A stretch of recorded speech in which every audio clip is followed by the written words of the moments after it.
Hello everyone, I'm Chris Kapches, President of Chestnut Park Real Estate, and today I'm going to give you your October market report for Toronto and the outlying areas. No real surprises in this report.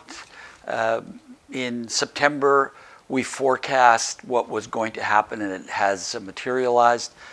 Sales are down, average sale prices are down. Sales in particular are substantially down compared to October of 2021. Again, that's not a surprise, and I think it's fairly obvious that that is going to continue as we make our way to the end of 2022, particularly with the activity of the Bank of Canada and its fight against inflation. In October, the bank rate went up by 0.5%. It's taken us now to 3.75 as the benchmark rate by the Bank of Canada. So from March, we've gone from 0.25% all the way up to 3.75%, which in percentage terms is 1,400%. So it's a big number, and it's having a huge impact on mortgage interest rates, which of course are having a huge impact on the resale market, hence the low numbers. Specifically, sales were off by almost 50%. The total number of sales that came in were 4,961.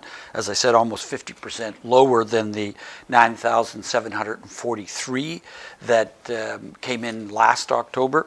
A dramatic reduction. In fact, it's so dramatic a reduction that you actually have to go back almost to 2008 to see October numbers like the ones we saw this past October.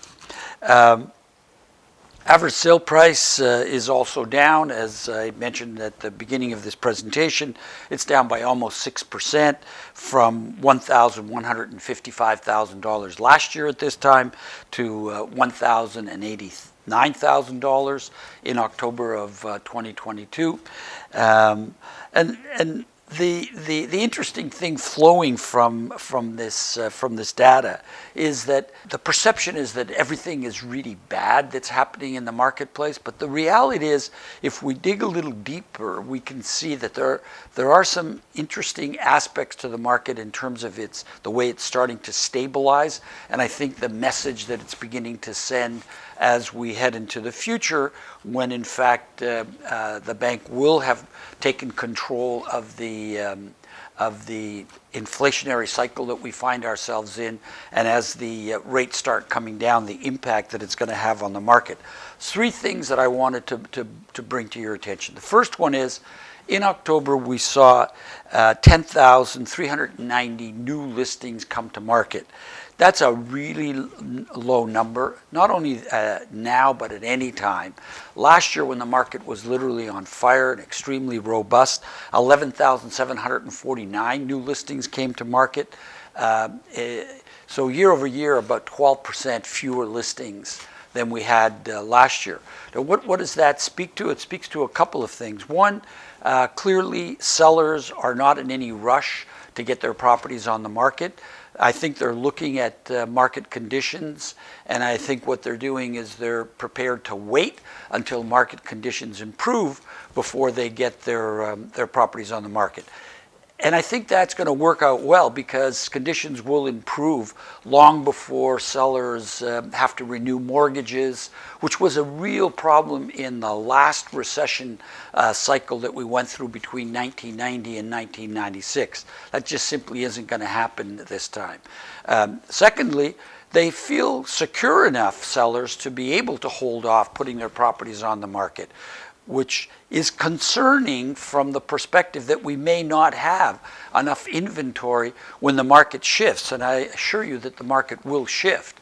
We're not exactly sure when that's going to happen, but based on what the Bank of Canada said and how it feels it's going to have inflation down to 3% by the end of 2023, probably the middle of 2023 is when we're going to see that change take place.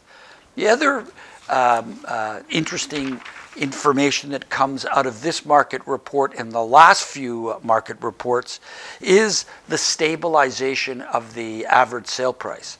Granted, it is not what it was in February when it was 1,344,000, and then it came down month after month after month, all the way to June. And if we look at June, the average sale price came in at 1,146,000. In July, it came in at 1,074,000. But since July, it has been strengthening moderately, but has been strengthening.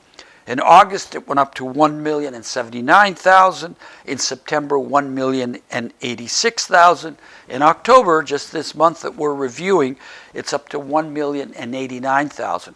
So a moderate 1.5% increase since July in terms of the average sale price. And again, that speaks to the market that we're going to be experiencing going forward.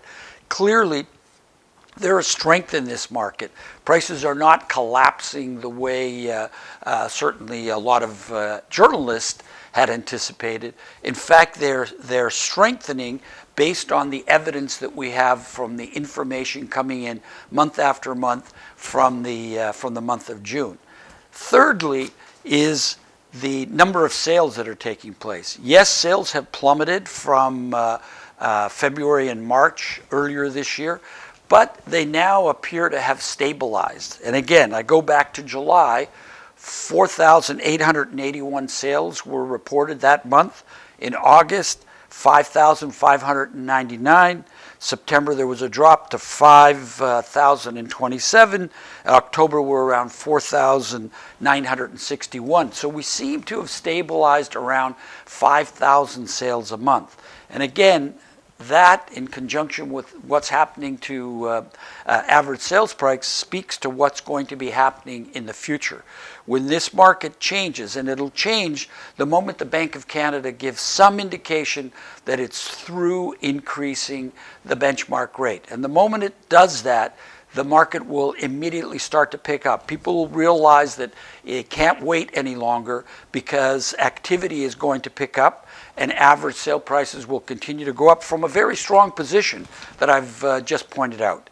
As we get towards the end of the year, this year is not going to be anything like it was last year. Last year, about 121,000 properties changed hands. This year, that is not going to be the case. At the rate we're going, we're likely to see about 75,000 property changing hands. And a lot of those changed hands at the beginning of the year in January, February, and March, when the market was still robust before the bank started increasing its benchmark rate. But having said that, I think the foundation is there for a strong market the moment, as I said, the bank gives that signal that it's stopped increasing rates. So I anticipate a very strong market as we get into the midpoint of 2023, and maybe we might even see some growth in the early months of 2023. So I look forward to the November report. I don't think there's going to be any surprises based on what I've told you, but it'll be interesting to see what's happening with the number of sales and the average sale price. Anticipate a drop in the number of sales, primarily because we're getting into a seasonal adjustment, which has happened historically, so there'll be no surprises in that regard. But until then, stay safe, stay well, and I look forward to presenting that report to you next month. Thank you.